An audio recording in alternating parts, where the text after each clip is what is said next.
es el tema de esta mañana, ya don Saúl anticipó un poco de lo que quiero hablar. Y yo quiero platicar en esta ocasión acerca de las matemáticas.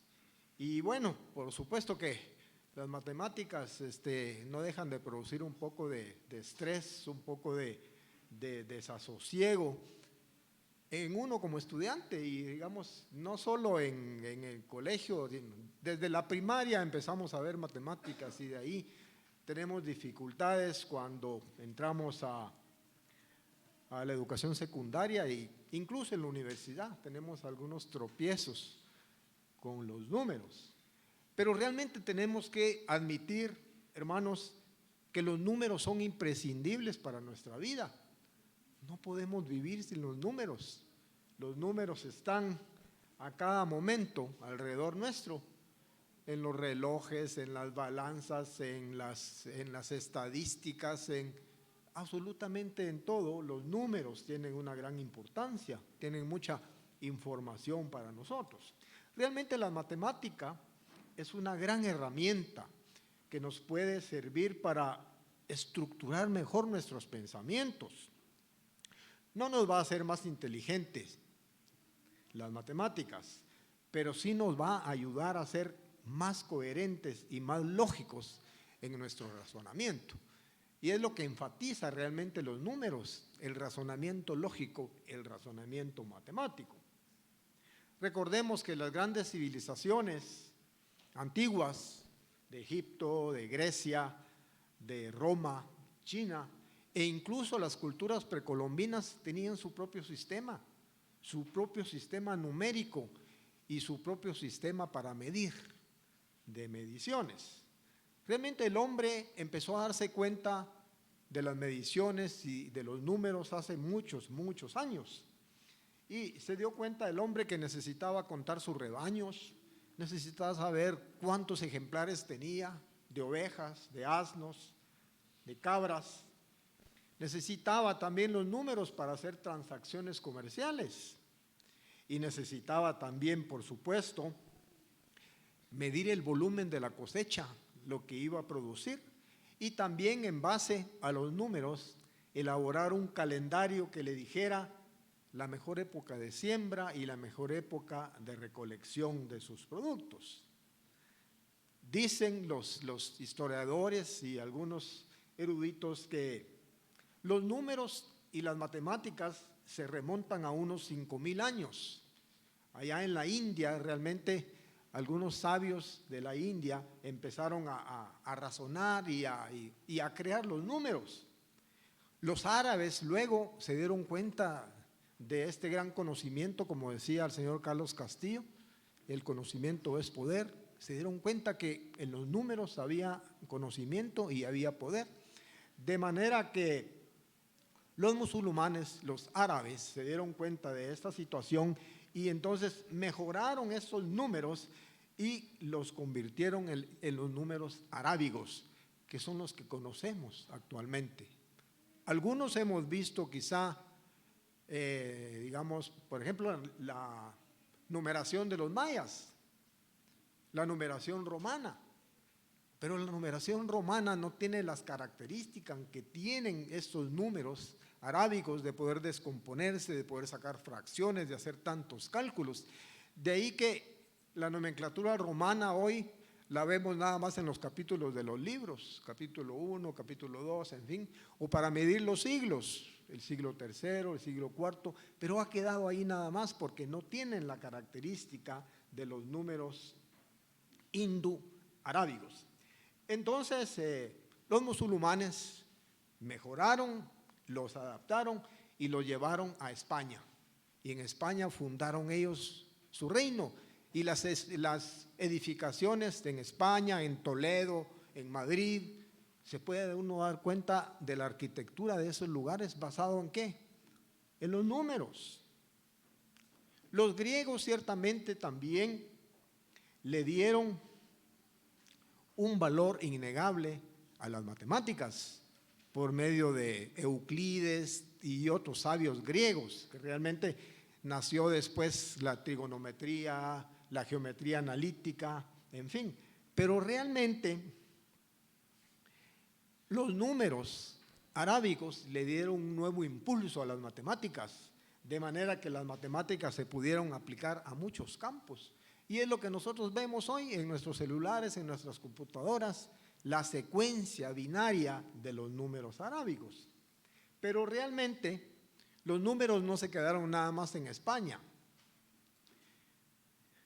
Y el italiano Leonardo Finovaci, seguramente tal vez muchos no lo hemos escuchado. Leonardo Finovaci fue el que introdujo los números al continente europeo y de ahí se diseminaron por todo el mundo los números arábigos. Sé que no todos los estudiantes les entusiasma y tienen la capacidad para trabajar con cifras y para hacer cálculos. No todos tenemos esa facilidad. Yo tenía un compañero en la escuela que yo me quedaba asustado porque ni bien terminaba el profesor de dictar el enunciado de un problema y al ratito él ya tenía la solución. Entonces, no todos tenemos esa capacidad, pero sí tenemos que aprender algo de las matemáticas de acuerdo a nuestra profesión, de acuerdo para lo que nos va a servir.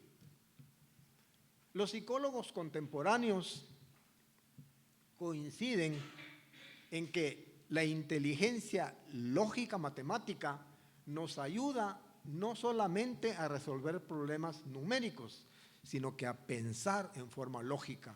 Y eso es lo que nosotros debemos captar y eso es lo que nosotros debemos hacer. Yo recuerdo que allá en Atitlán una vez salí en una noche y vi un cielo estrellado, salpicado por estrellas, esparcidos en el firmamento. Según puede uno pensar que las estrellas están esparcidas al capricho, al azar, en el firmamento, pero no, el universo es una creación compleja. Los astros, las estrellas, las constelaciones están puestas en un lugar específico que les corresponde. Entonces no es una casualidad. Los científicos entonces y los hombres de ciencia han tenido que reconocer que Dios es el matemático supremo. Dios utilizó y utiliza las matemáticas y nuestros cuerpos mismos son un ejemplo numérico de esta situación. De manera que el gran científico italiano Galileo Galilei expresó lo siguiente refiriéndose a las estrellas y al universo. Dijo: el universo está escrito en un lenguaje matemático y sus caracteres son triángulos, círculos y figuras geométricas, sin las cuales es humanamente imposible entender una sola de sus palabras. No podemos entender el universo sin entender las palabras matemáticas, los principios que hay ahí. Sin este lenguaje, finalizó, navegamos en un laberinto oscuro. Navegamos a ciegas sin este conocimiento. Se preguntarán algunos, bueno, ¿y qué tiene que ver el conocimiento de las matemáticas con un sermón o con una plática acerca de las Escrituras? En otras palabras, ¿existe una relación entre la Biblia, las matemáticas y los números? Eso es lo que quiero transmitir y eso es lo que quiero hacer conciencia y que tratemos de comprender esta mañana.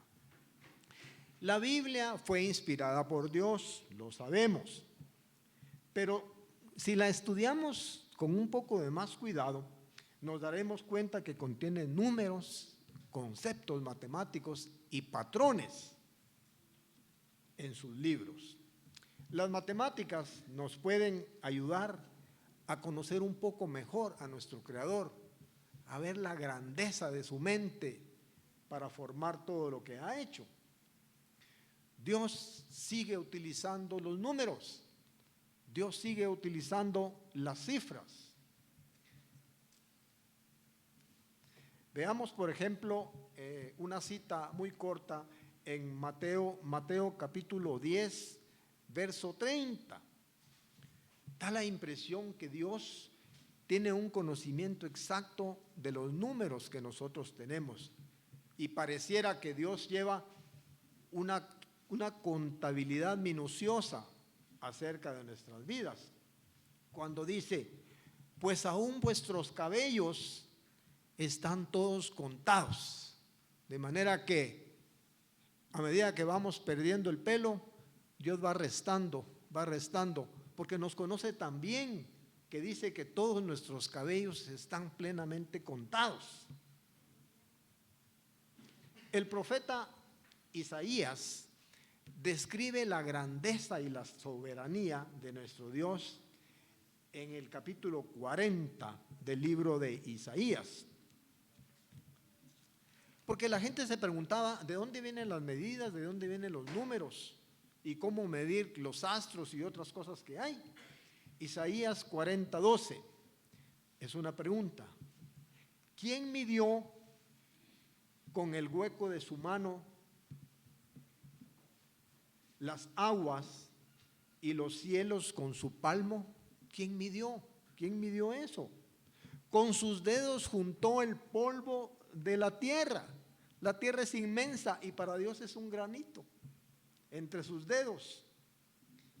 Y pesó los montes, imagínense ustedes, para pesar las montañas como el Everest, que nosotros vimos que son gigantescas, y pesó los montes con balanza y con pesas los collados. Dios tiene esa capacidad para pesar las montañas y los collados. Otro relato que también tiene relación con los números, ¿recuerdan ustedes la famosa escritura sobre la pared? Cuando el rey Nabucodonosor fue embrutecido, podríamos decir, por desobedecer, se convirtió casi en un animal, y después su hijo Belsasar hizo lo mismo, no comprendió. Entonces la escritura sobre la pared, ¿recuerdan ustedes? Dice Mene, Mene, Tekel, Usparsin. Y entonces el rey Belsasar no entendía absolutamente nada de esto. Entonces llamó a Daniel y le dijo que él sabía, que él tenía fama para descifrar los misterios y las cosas, y que le representara y que le dijera qué representaba todo esto. Incluso le ofreció dinero, le dijo, yo te voy a vestir con túnicas si vas a ser el segundo o el tercero en este reino. Y Daniel rechazó eso. Veamos Daniel capítulo 5, verso 26, empezando en el 26. Daniel 5, 26. Está aquí entonces el significado de estas palabras, Mene, Mene, Mene, Tekel, Usparsin. Y dice, contó Dios tu reino. Fíjense nuevamente la numeración, contó Dios tu reino y le ha puesto fin. Hasta ahí finalizó. Pesado has sido en la balanza y fuiste hallado falto. Fíjense qué tragedia. Lo pesaron en una balanza y salió falto. Y fuiste hallado falto. Tu reino ha sido roto y dado ¿a quién? A los medas y a los persas. Y sabemos que Darío el Grande los conquistó y se apropió de todo esto. La Biblia es el libro fundamental y es inspirado por Dios, pero contiene muchos números. Hay un conocimiento, hay un patrón matemático que nos puede a nosotros inspirar y que nos puede ayudar en su comprensión. Imagínense que este libro tiene, valga la redundancia, un libro completo que se llama Números. Con eso les digo todo. Ese libro se llama Números. Realmente. Significa, números, significa, habló Dios en el desierto. Y en este libro se relatan los censos, los números, las estadísticas y las experiencias del pueblo de Israel a través del desierto del Sinaí. Cuenta también los problemas, las vicisitudes que tenía el pueblo, como la falta de agua y la intervención divina de Dios.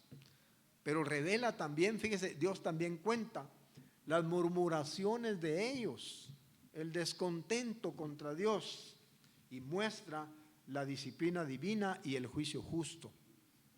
Sería bueno que usted dedicara un tiempo a leer este libro de los números y pudiera empaparse del conocimiento que hay allí. Vuelvo entonces a la pregunta: ¿qué tienen que ver las matemáticas con el pensamiento de Dios? ¿Será que está relacionado? ¿Será que Dios tiene una inteligencia lógica matemática? Veamos cómo la meditación en este conocimiento nos muestra una comunicación especial entre el hombre y su Creador. Salmo 139, empezando en el verso 17. Salmo 139, verso 17. Dice: cuán preciosos me son, oh Dios, tus pensamientos. Cuán preciosos, cuán valiosos son los pensamientos de Dios. Cuán grande es la suma de ellos. Cuán grande es la suma de los pensamientos de Dios. Si los encuentro, si encontramos el conocimiento de Dios, se multiplican más que la arena. Lo podemos multiplicar muchas veces. Si usted multiplica un número por los granos de arena en el mar, ¿cuánto es? O sea, la mentalidad nuestra no puede pensar en cuánto puede ser ese número. Los números no tienen fin, los números son infinitos. Leí por ahí una historia de dos chicos que estaban platicando al salir de la escuela y le dice el uno al otro: ¿y cuál es el número más grande que conoces? Y el otro le dijo: 2500, te quedaste corto. Entonces daban ganas de decirle 2501, pero la verdad es que no hay un último número, siempre va a haber otro, porque es como un ciclo infinito. No hay. Así es la mente de Dios, como cíclica, sigue, eterna. El hombre llega al entendimiento de la grandeza de Dios por la concepción de los números, que como les digo es incontable, inconmensurable. Las matemáticas sirven precisamente para conocer a Dios, a conocerlo mejor. Romanos capítulo 11, verso 36. Romanos 11, 36. Porque de Él y por Él y para Él son todas las cosas. Fíjense ustedes el concepto de la unidad. Porque de Él, por Él y para Él son todas las cosas. Uno de los propósitos principales de los números no es aprender a contar nuestro dinero, ni aprender a contar nuestras posesiones. Cuántas casas tengo, cuántos vehículos tengo, cuánto dinero tengo en el banco. Ese no es el propósito. La gente que piensa de esta manera nunca va a entender las matemáticas y nunca va a estar en una relación íntima con Dios, como se decía. Las matemáticas nos ayudan a conocer mejor a nuestro Creador.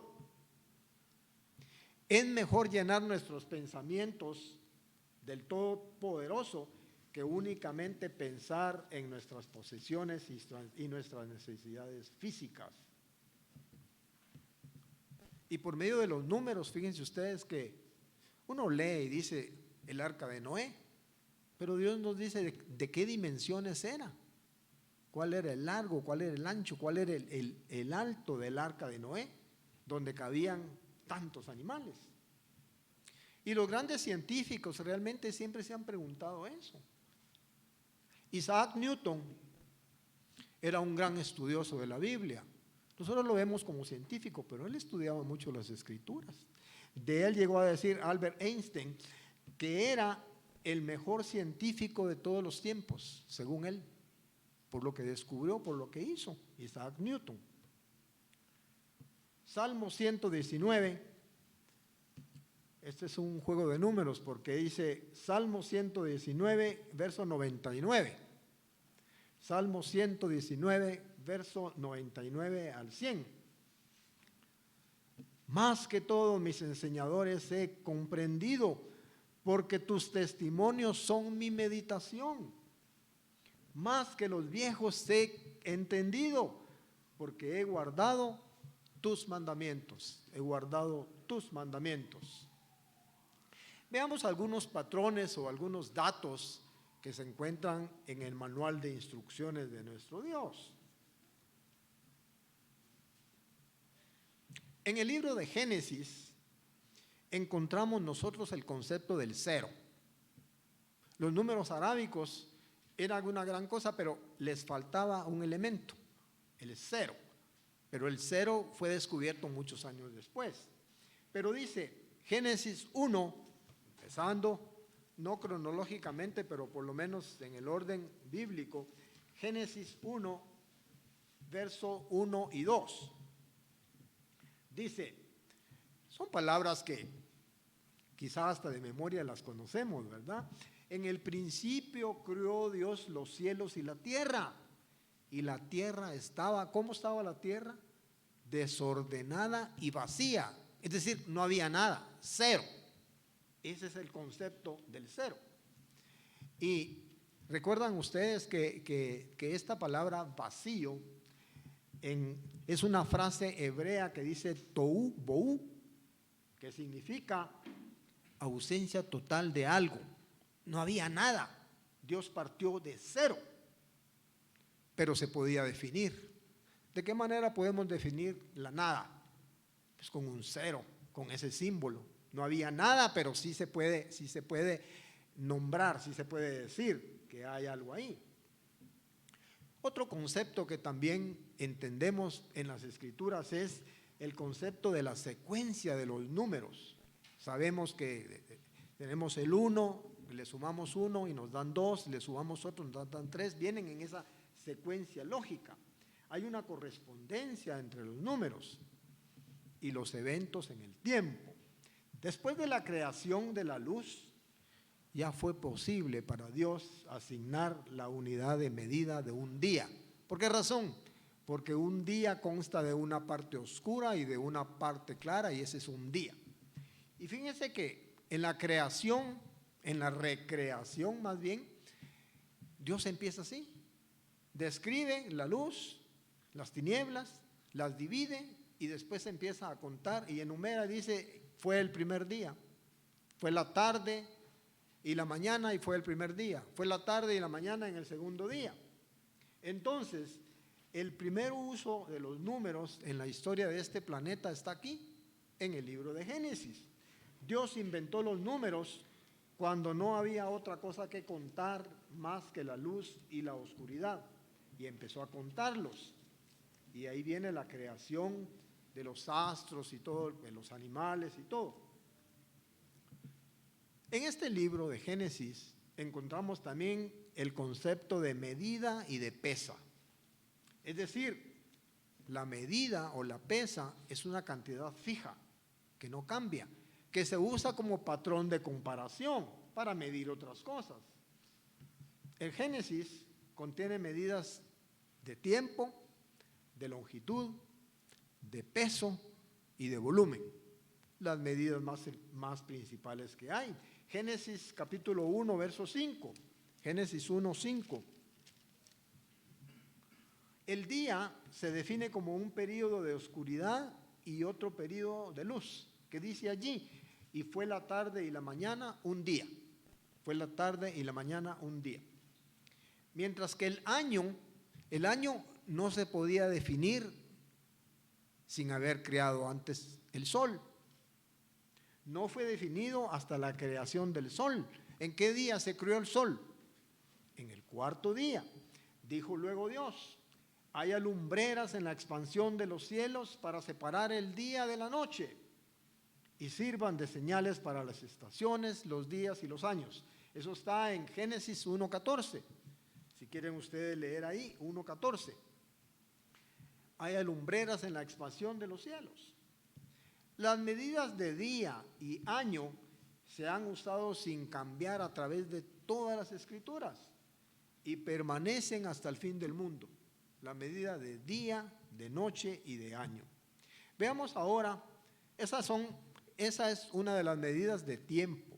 Veamos la medida de longitud. ¿Cuál es la medida de longitud de las Escrituras? ¿Cuál es la principal medida de longitud? El codo. Y para nosotros no es tan común. Decimos, bueno, ¿cuál es la medida de longitud? El metro, decimos nosotros, el kilómetro. Pero no, la medida de longitud en las Escrituras es el codo.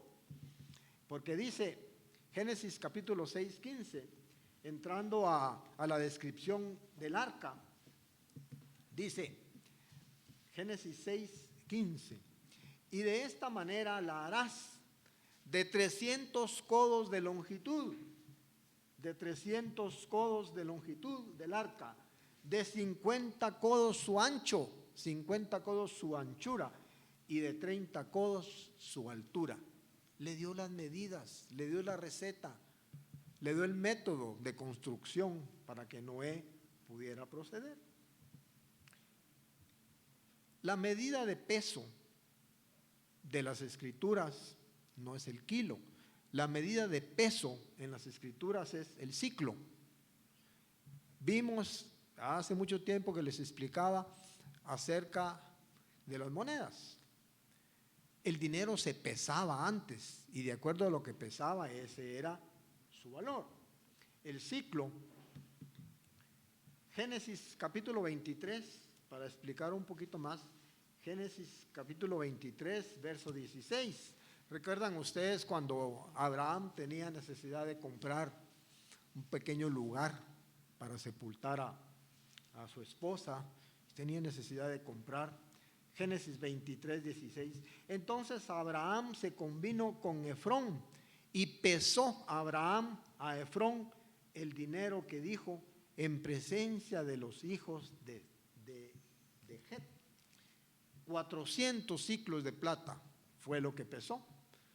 De buena ley, dice, entre mercaderes, delante del pueblo, pesó el dinero que dio por la compra de esa propiedad. Medidas de volumen. ¿Cuál es la medida de volumen en las Escrituras? La medida, así se llama, la medida. Veámoslo en Génesis capítulo 18, Génesis capítulo 18, verso 6. Entonces Abraham fue deprisa a la tienda de Sara, a Sara, y le dijo, toma pronto 3 medidas de flor de harina, 3 medidas de flor de harina, y amasa y haz panes. La palabra hebrea seaj, una medida es 1/3 de una efa. Un efa lo dividió en 3 partes y esa era la medida. En el libro de Génesis existe también el concepto de clasificación. Eso lo aprendemos nosotros en la escuela, cuando nos enseñan a clasificar objetos o cosas en grupos, dependiendo de sus características. Luego de clasificados, 2 objetos pueden considerarse iguales si tienen algunas características. ¿Y qué es lo que nos está enseñando ahí la Escritura? El sistema de los famosos conjuntos. Pero en las escuelas no muestran la Escritura ni de dónde proviene, sino que muestran los conjuntos y enseñan al alumno a decir que este es un grupo porque tiene características, el otro es un grupo, y las leyes de los conjuntos que algunos de nuestros estudiantes conocen hasta mejor que yo. 2 objetos pueden considerarse iguales aunque no sean idénticos. Por ejemplo, los animales. Los animales tienen diferentes tamaños, tienen diferentes colores, pero pertenecen al mismo reino. Y de ahí está el género, la especie, los reptiles, los batracios, en fin, los clasifica. Génesis capítulo 1, vamos a estar leyendo bastante del libro de Génesis. Génesis capítulo 1, verso 24. Génesis 1, 24. Y luego dijo Dios, produzca la tierra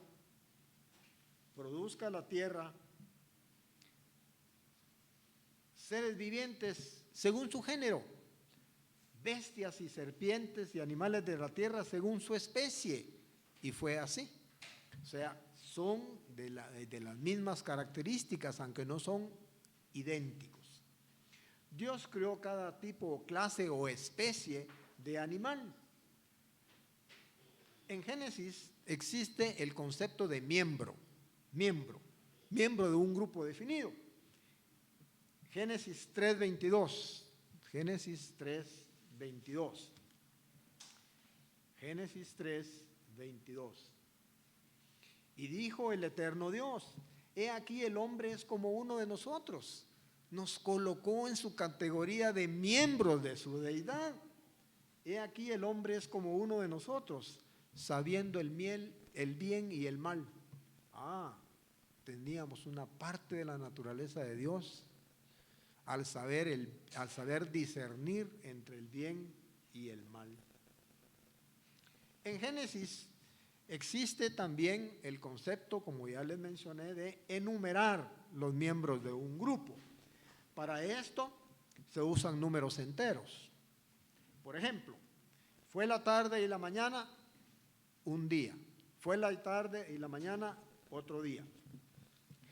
El verso que ya también les leí: y Dios hizo las grandes lumbreras. También en la genealogía de los patriarcas y de la gente que vivió antes, describía: y Noé tuvo 3 hijos, Sem, Caf y Jafet. Sem, Cam y Jafet. Y así describe cada uno de estos. Otra descripción está si me acompañan a Génesis capítulo 2, Génesis 2, verso 10. Hasta para la distribución geográfica Dios se vale de los números. Y salía de Edén un río para regar el huerto, y de allí se esparcía en 4 brazos. Está numerando. Otro concepto que quizá los estudiantes de matemáticas no comprenden muy bien es que en las escrituras también está el concepto de las fracciones o de los números quebrados. Y entonces, es decir, números que, una fracción es un número que expresa una parte de otro número, del total. Veamos Génesis, solo para una cita rápido, Génesis capítulo 24, Génesis 24, verso 22. Génesis 24, 22.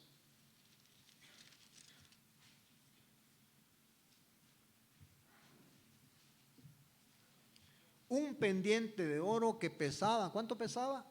Medio ciclo, era la mitad de un ciclo. En Génesis, un poquito más adelante, Génesis 28, 22, dice: y de todo lo que me dieres, el diezmo apartaré para ti. Es una fracción, 1 de 10, un décimo, la décima parte, nos da el concepto del diezmo. Ahora durante el éxodo, o antes del éxodo, mejor dicho, cuando el pueblo de Israel estaba allá en esclavitud, no tenían tierras. Génesis 47, 24. Veamos la instrucción que tenían allí. Génesis 47, 24. De los frutos daréis el quinto a Faraón, o sea, el quinto a Faraón, y las 4 partes serán vuestras. De 5, 4 partes quedaban para ellos y una parte era para Faraón. Era como un tributo, porque de todos modos ellos no tenían tierras para cultivar. El otro concepto que también podemos ver en las escrituras es el concepto de comparación, cómo Dios compara una cosa con otra. Lógicamente, cuando nosotros comparamos, decimos esta cosa es igual que esta o esta cosa es mayor que la otra. Las cosas pueden ser, al compararlas, mayores y menores. Génesis 1:16, volviendo al principio de la recreación, Génesis 1:16. E hizo Dios las 2 grandes lumbreras, la lumbrera mayor para que señorease en el día, el sol, y la lumbrera menor para que señorease en la noche. Una comparación entre los dos astros, ¿verdad? También Dios nos narra comparaciones entre los hijos. Por ejemplo, Génesis 48, un poquito más adelante, Génesis 48, versos 19. ¿Recuerdan ustedes cuando le tocó repartir la herencia a Efraín y a Manasés? Génesis 48, 19. Y sentencia, y entonces cuando cruzó los brazos, y entonces dijo, su hermano menor será más grande que él, su hermano menor será mayor que él. Era la decisión de Dios. En Génesis también existe el concepto de falta, cuando falta algo, cuando algo no se llega al número deseado. Ustedes conocen bien ese relato, Génesis 18, verso 28. ¿Se acuerdan cuando iban a destruir las ciudades? Quizás faltarán 50 justos. 50 justos, 5. ¿Destruirás por aquellos 5 toda la ciudad? Y dijo él, no la destruiré. Entonces hay un diálogo ahí con Dios para lograr determinar si merecía esta ciudad vivir o no. La multiplicación también la vemos en la multiplicación de los peces, la multiplicación de los panes. Es decir, una cantidad pequeña puede llegar a ser mayor si se multiplica varias veces. Génesis, otra vez, capítulo 1, Génesis 1:22. Génesis 1:22. Y Dios los bendijo, diciendo, fructificad y multiplicaos, y llenad las aguas en los mares, y multiplíquense las aves en la tierra. Dios multiplicó su creación, no se quedó allí, en ese número. Por supuesto que, aparte de la multiplicación, también existe la unidad. Un grupo unido por una característica de todos sus miembros, que todos sus miembros comparten. Veamos Génesis 11:1 para definir lo que es la unidad. Génesis 11:1. Tenía entonces toda la tierra una sola lengua y unas mismas palabras. La unidad. Era un solo pueblo, podríamos decir. ¿Recuerdan ustedes la historia de José? Sus hermanos le llamaban el soñador. Génesis 41:5, uno de los sueños de José, que hace referencia a la unidad. Soñó, dice en el capítulo 41, verso 5, soñó que 7 espigas llenas y hermosas crecían de una sola caña,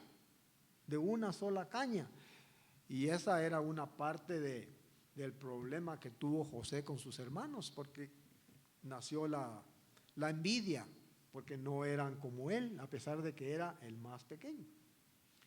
Dice Génesis 17:20, Génesis 17:20.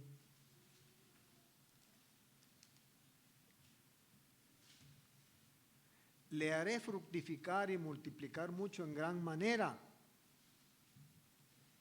12 príncipes engendrará y haré de él una gran nación. Se refería, por supuesto, a Ismael. El concepto de suma, el concepto de adición, también está en las Escrituras. Veamos un poco esto. Una adición, una suma, es sumar 2 números para calcular un total. Eso es elemental. Y vivió Adán 130 años y engendró a un hijo a su semejanza, conforme a su imagen, y llamó su nombre Set. Y fueron los días de Adán después que engendró a Set 800 años y engendró hijas e hijos. Tenemos ahí, esto está en Génesis capítulo 5, verso 3, Génesis 5, 3. Está la cuenta, 130 más 800, 930. Se puede calcular la edad. En Génesis, nuevamente, existe el concepto de fusión, no de multiplicación, sino que de fusión, de unión de dos cosas para hacer una cosa nueva. No es un grupo de objetos separados, un grupo más otro grupo. Esto es diferente de sumar. Al sumar manzanas, nosotros tenemos manzanas. Al sumar peras, tenemos peras. Génesis capítulo 1, verso 9. Génesis 1, 9 y 10. Dijo también Dios: júntense las aguas que están debajo de los cielos en un lugar y descúbrense lo seco. Y fue así. Y llamó Dios a lo seco tierra, y a la reunión de las aguas llamó mares. La formación de la tierra y de los mares. También hemos entendido que cuando uno de hijo se casa, la instrucción es: deja padre y madre y se unirá a su mujer y serán ¿qué? Una sola carne. Ese es un concepto que el hombre no manejaba, pero que Dios se lo inculcó. Aquí hay una cosa curiosa en el campo de la biología. Fíjense ustedes, nosotros los seres humanos tenemos 46 cromosomas, pero de esos 46 cromosomas, 23 están en nuestros órganos sexuales. Entonces, nosotros tenemos 46 cromosomas en total, pero 23 en nuestra sexualidad. Cuando nosotros nos unimos con nuestra esposa, ella contribuye con sus 23 y el hombre contribuye con sus otros 23 cromosomas. De manera que el niño que nace vuelve a tener los 46 cromosomas. Esas son las cuentas que Dios hace. Para Dios tiene mucha lógica, para uno no. ¿Cómo hizo eso? Es una combinación matemática. Tenía 46 y puso 23, el otro tenía 46 y tenía 23, los unió y se restaura otra vez el 46. Cuando el niño madura sexualmente, vuelve a formar sus 23 y está listo para procrear hijos y para que vuelva a tener la misma biología. Nuestros cuerpos también tienen una matemática exacta. Dios conoce entonces muy bien este concepto de la división. Dividir algo en partes. Como vimos en Génesis, separó la luz de las tinieblas y surgió el día y después la lumbrera mayor, la lumbrera menor y entonces los años. En el libro de Génesis también podemos encontrar nosotros el concepto de infinidad. Infinidad es algo que no tiene límite, algo que es infinito, la infinidad. Génesis capítulo 22, verso 17. Génesis 22, 17. Génesis 22, 17.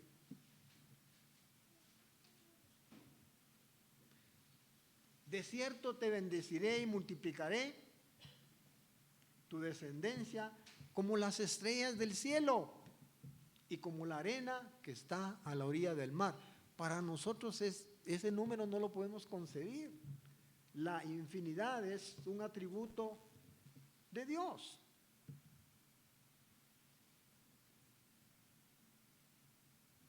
El concepto que usamos o que aprendemos nosotros en las escuelas es el concepto de los múltiplos. Si le preguntamos a uno de nuestros niños ¿cuáles son los múltiplos? Bueno, múltiplos de 10, múltiplos de 100, múltiplos de 1000. Y de esta manera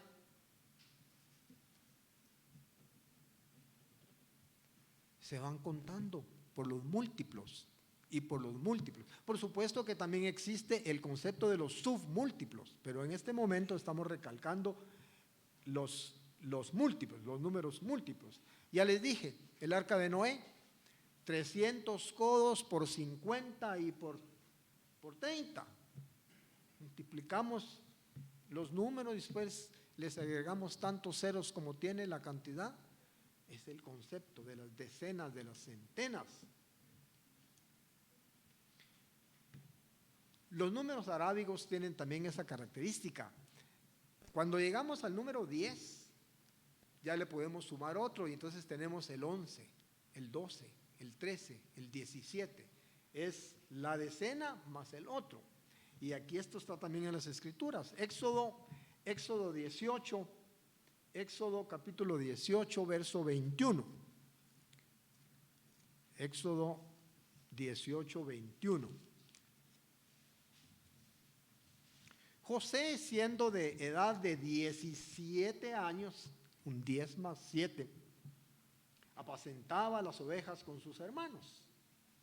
Yo creo que leí el Génesis 37, 2, pero en Éxodo dice: ponlos sobre el pueblo por jefes de millares, de centenas, de 50 y de 10.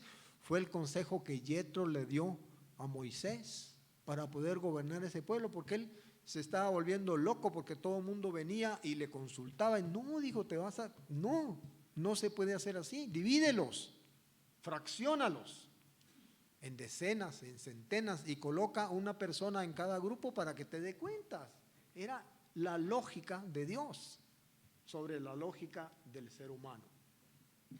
La verdad absoluta está en este libro, la verdad absoluta, que es la base para formar las famosas ecuaciones que vemos en la escuela, donde habrá una sola respuesta correcta. Usted tiene una ecuación y solo hay una respuesta correcta, no hay dos. Si una respuesta es correcta, las demás posibilidades son incorrectas, como cuando encontramos el número X, ¿va? O el número Y. Todas las demás no nos sirven. Las demás posibilidades son incorrectas. Si una respuesta es verdad, las otras son falsas automáticamente. Fue lo que ocurrió en Génesis capítulo 3, empezando en el verso 3. Y la mujer respondió a la serpiente: del fruto de los árboles del huerto podemos comer. Fíjese, la primera variable. Pero del fruto del árbol que está en medio del huerto, dijo Dios, no comeremos de él, ni le tocaréis, para que no muráis. ¿Cuál fue la falacia del adversario? La serpiente dijo a la mujer, no moriréis. Ahí cambió absolutamente todos los valores de la ecuación. Fue la mentira. Vemos entonces que no todas las palabras eran correctas, solamente una respuesta era, y la palabra de la serpiente fue falsa. Y de ahí tuvo que salir Adán y Eva del huerto del Edén, donde estaban tan plácidamente, que vivían ahí, que tenían de todo. El concepto de transformación, de transformar una cosa con otra, también está en las Escrituras. Por ejemplo, cuando un rayo de luz atraviesa un prisma, se descompone en los 7 colores que forman la luz, lo que se llama el espectro. La luz blanca, realmente nosotros la vemos blanca, como esta, pero está formada de 7 colores. Eso lo vemos en el arco iris, cuando hay un prisma, o cuando usted está en una ventana aquí cerca y está lloviendo, una lloviznita así, leve, y el sol pega allí, se refracta el espectro de la luz. Fue lo mismo que hizo Dios cuando formó la luz, o sea, dividió la luz, lo formó en 7.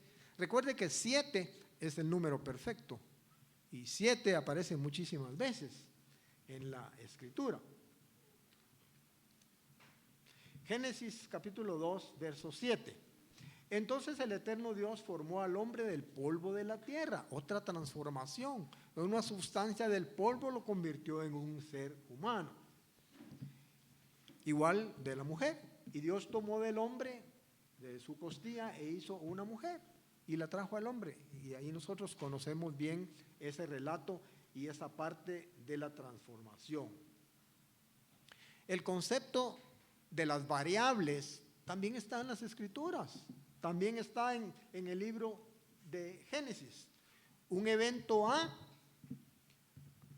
para un evento A habrá un resultado, pero si sucede un evento B, habrá un resultado diferente. Entonces A y B son las dos variables que nos enseñan, pero con diferentes resultados. Veamos, Génesis capítulo 3 al 4. No comeréis de él ni le tocaréis para que no muráis. Ya lo vimos. Satanás vino con si cambió una variable, cambió todo, pues, absolutamente. A través de todas las Escrituras existe una relación matemática entre Dios y el hombre. Nosotros podemos identificarnos y podemos relacionarnos con nuestro Creador por medio de los números, por medio de este patrón. A través de toda la Biblia existe una relación matemática entre Dios y el hombre. La función de Dios depende de una variable, de lo que el hombre hace. El perdón de Dios fue una función del sacrificio de su Hijo amado en la cruz. El justo por los injustos para reconciliarnos con Dios. Fue un cambio. Desventajoso para Dios, aparentemente, pero Él nos dio la gran bendición de poder ser hijos de Él. Las medidas y los números, repito, nos ayudan a entender mejor a Dios. Nosotros usamos medidas en la vida cotidiana para entender mejor. La medida es una cantidad que no cambia. Si a usted le dicen, vaya a la tienda y compra 1 litro de leche, usted ya entendió que es 1 litro. No va a traer 1,5 litros. No va a traer menos de esa cantidad. Es la medida, siempre es la misma. El litro siempre va a ser lo mismo ayer, hoy o mañana. Eso no cambia, es el patrón de comparación. Usamos la medida más conocida para nosotros, el metro, para medir el tamaño de las cosas.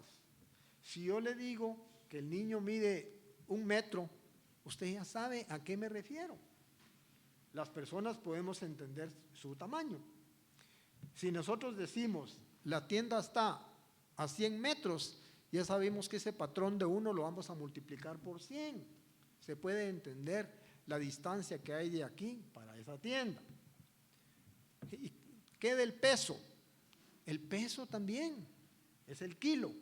Cuando decimos quiero 1 kilo, bueno, aquí en Guatemala pues no se usa mucho el kilo, pero en México sí. Entonces el kilo es la pesa más común. Quiero 1 kilo de manzanas. La persona ya comprende qué es lo que quiere usted. Las pesas y las medidas nos ayudan a entender en una mejor forma.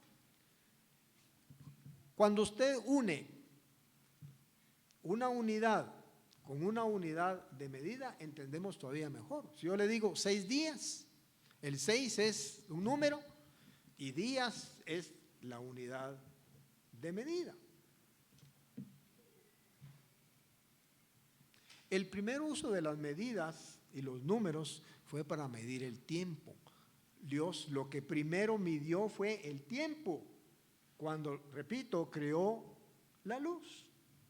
Y también con el tiempo en periodos oscuros y periodos de luz, el funcionamiento, el resurgimiento de la medida del día. De esta manera creó la medida que se llama día y la medida que se llama noche. Además, Dios usó esta medida para ayudarnos a entender la manera en que creó todas las cosas. Las creó ¿en cuántos días? En 6 días y reposó en el 7º. Cada día de reposo nosotros tenemos ese ciclo y ya tenemos el conocimiento para poder escuchar la palabra de Dios en el día 7º. Porque en 6 días hizo el Eterno los cielos y la tierra, el mar y todas las cosas que en ellos hay. Dios creó entonces la otra medida que les indicaba, que es el año. La circunvalación de la tierra alrededor del sol, que tarda un año. ¿A través de qué? De las lumbreras. A través del sol creó las estaciones. Las estaciones. La Biblia menciona años. Es la más usada, los años. Es muy usada para registrar la duración de vida de las personas, para medir el tiempo que está transcurriendo entre los eventos principales que registra la Biblia. Puesto que Dios le dio tanta importancia al establecimiento del sistema de medidas, sabemos que los números de años son importantes y quedaron registrados en el libro de Génesis porque son muy precisos. Dice, Adán tenía tantos años, Matusalén tenía tantos años. Están las edades de todos los patriarcas. En otras palabras, la idea de usar pesas y balanzas para medir viene de Dios. Pero Dios quiere pesos justos, Dios quiere balanzas justas. Proverbios 16:11. Proverbios 16:11. Peso y balanzas justas son del Eterno, obra suya, todas las pesas de la bolsa. Las medidas establecidas por Dios no cambian, son las mismas. El hombre es el que las cambia. Hay una medida para vender y otra medida para comprar, para sacar ventaja. Pero Dios no es así. Veamos, ya casi para concluir, Jeremías 33, verso 25. Jeremías 33, verso 25. Así ha dicho el Eterno: si no permanece tu pacto con el día y la noche, si yo no he puesto las leyes del cielo y la tierra, también desecharé la descendencia de Jacob y de David, mi siervo. Dios quiere que los hombres entendamos lo que Él ha hecho por medio de los números, por medio de su poder. Las buenas medidas no cambian. Proverbios 20:10, para recalcar este punto. Proverbios 20:10. Pesa y medida falsa, ambas cosas son abominables ante Dios. Y hace también una recomendación drástica, pudiera decir, una reprensión en Amós, libro de Amós, Amós capítulo 8, verso 4. Amós 8:4. Ya están ahí, uno de los profetas menores, Amós. Oíd esto, los que explotáis a los menesterosos y arruináis a los pobres de la tierra, diciendo, achicaremos la medida y subiremos el precio. Fíjense ustedes dos cosas, achicar la medida y subir el precio. Y falsearemos con engaño la balanza. No era una medida justa. Dios dice que no debemos tener una bolsa grande y una chica. Tenemos que ser honestos, tenemos que ser legales. La Biblia cuenta muy precisamente los años desde la creación, 4.000 años, el nacimiento de Jesucristo, son otros 2.000 años, y dice que habrán transcurrido aproximadamente unos 6.000 años. La Biblia usa las medidas de tiempo mucho más que cualquiera otra. Las medidas de tiempo son repetitivos. Para medir el tiempo se usa la medida del año. Un dato curioso aquí dice que año se repite 919 veces en la Biblia. Y el día se repite 2.600 veces, 2.621 veces. La Biblia declara el número de años de cada uno de los patriarcas. De la misma manera también la Biblia marca nuestra forma de medir. Usted y yo somos números. ¿Sabe por qué somos números? Lo primero que ve un médico, si estamos enfermos, si sospecha que estamos enfermos, ¿qué es? La temperatura. Le interesa medir la temperatura. Si tenemos 37, no tenemos infección. Si tenemos más de 37, puede ser que tengamos algún proceso de infección. Las cifras tienen una relación directa con nuestra vida. Los biólogos manejan otras cifras sobre nuestra salud. Déjenme mencionar algunas de ellas.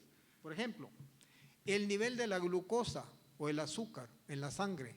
Si usted tiene más de cierta glucosa en la sangre, tiene problemas, tiene más azúcar en la sangre. El rango es entre 72 y 142 miligramos por decilitro.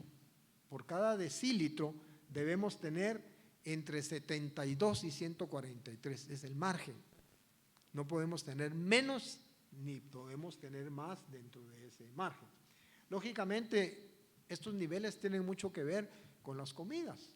Cuando nos levantamos en la mañana y no hemos desayunado, tenemos la presión bajita. Cuando comemos, empieza a subir nuestro nivel de azúcar en la sangre. El nivel de hierro en nuestra sangre, ¿sí? También lo calculan en un laboratorio. Yo no sé si le ha pasado a usted, cuando usted va, se hace un examen de laboratorio y le dan los datos, y usted dice, voy a ver cómo estoy, no entiende nada de lo que está ahí. ¿Por qué? Porque son parámetros los que le dan. Por ejemplo, el nivel de hierro, si no tenemos suficiente hierro en la sangre, tenemos anemia. El rango normal en los hombros es de 13.8 hasta 17.2 gramos por decilitro. Y en las mujeres, un poquito más bajo, de 12.1 a 15 gramos por decilitro. El colesterol, hay colesterol bueno, colesterol malo. Tenemos que tener menos de 100 miligramos por decilitro en la sangre. ¿Y qué de nuestro corazón? Nuestro corazón también dicta cifras. Nuestro corazón bombea cerca de 7,000 litros de sangre al día. 7,000 litros de sangre al día bombea nuestro corazón. No se detiene, salvo cuando nos da un paro cardíaco. Nuestro corazón late 100,000 veces al día. Eso es lo que late en nuestro corazón. Es muy fácil determinar de qué manera está bombeando nuestro corazón tomando el pulso. ¿Y qué de la presión arterial? Si tiene 120/80, está bien, tiene presión arterial de quinceañero. Pero ¿qué pasa con los adultos? A medida que vamos creciendo tenemos mayor presión arterial. Eso lo saben muy bien aquí personas como doña Elenita. Tenemos que controlar nuestros niveles de sal, azúcar, todo esto. Entonces, otra sustancia que hizo famosa un cantante que se llama José Luis Guerra, la famosa bilirrubina. Pero no es una canción, realmente es una sustancia útil para nosotros. La bilirrubina debe estar en el rango de 0 a 0.3 miligramos por decilitro. Se encuentra en la bilis, esta sustancia se encuentra en la bilis. ¿Y para qué sirve la famosa bilirrubina? Para digerir la grasa. Nos dice cómo está funcionando nuestro hígado. Otra sustancia más que quizá hemos oído algunas veces, la famosa creatinina. La creatinina forma parte de los músculos, pero si está por encima de cierta cantidad, podría ser un signo de problemas en nuestros riñones. Los riñones son los encargados de filtrar la creatinina. Los niveles normales son de 0.7 a 1.2 en los hombres y en las mujeres de 0.5 a 1.2 en las mujeres. Dios es un Dios de orden, Dios es un Dios sabio, todopoderoso, soberano. Maneja los números a nuestro favor. las matemáticas. Es curioso que en el libro, en el manual de instrucciones nuestro, Dios empieza a contar los días y los números. Y en el Apocalipsis termina también con los números. Veamos una última escritura, Apocalipsis 21:6. Hace un relato de la ciudad de Jerusalén, de la ciudad santa. ¿Cómo va a ser? ¿Cómo va a ser la ciudad de Jerusalén? Nos da ciertos rangos. Apocalipsis 21:6. La nueva Jerusalén. La ciudad se halla establecida en cuadro. Es un cuadro, dice. Y su longitud es igual a su anchura. Como es un cuadro, tiene exactamente la superficie, base por ancho por largo. Y él midió la ciudad con caña, con 1 metro, con una cosa, 12,000 estadios. Y nos quedamos igual porque decimos 12,000 estadios del Mateo Flores. No, un estadio equivale, según la numeración romana, a 168 metros aproximadamente. Era la medida que se usaba para las distancias. Y entonces midió la ciudad con caña 12,000 estadios de longitud. La altura y la anchura de ella son iguales. ¿Y qué hay en esa ciudad? Un muro con 12 cimientos. Cada uno de los cimientos, el nombre de cada uno de los apóstoles, como fundamento de la ciudad de Jerusalén, nuestra futura morada. Analicemos un poquito más el concepto de los números y entendamos y tratemos de comprenderlos para nuestra propia vida y nuestro conocimiento de las Escrituras.